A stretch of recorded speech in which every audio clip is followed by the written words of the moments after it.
புகழ்பெற்ற ஊரான சிவகாசி பற்றி நான் பேசப் போகிறேன். சிவகாசி இந்திய நாட்டில் தமிழ்நாடு மாநிலத்தில் ஒரு மாநகரம். இங்கு மிகவும் சுறுசுறுப்பாக வேலை செய்யும் மக்கள் இருப்பதால் இதை குட்டி ஜப்பான் என்று கூறுவார்கள். சில நூற்றாண்டுகளுக்கு முன் இங்கு சில காரணத்தால் விவசாயம் சரியாக செய்ய முடியாததால் மக்கள் வேறென்ன தொழில் செய்யலாம் என்று யோசித்தார்கள். சிவகாசியில் நல்லா வெயில் இருப்பதால் தீப்பெட்டி தொழில் தொடங்கினார்கள். பின்பு அச்சு தொழிலையும் ஆரம்பித்தார்கள்.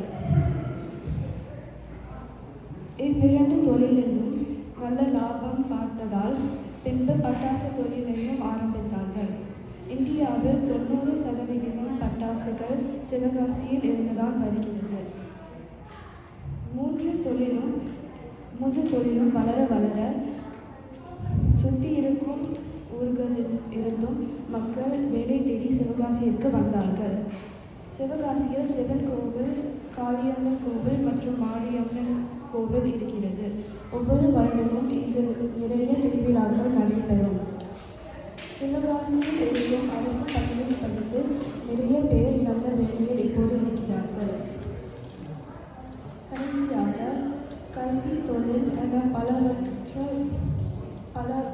பலவற்றில் முன்னேறிய சிவகாசி என் சொந்த ஊர் என்று சொல்வதில் நான் பெருமைப்படுகிறேன்.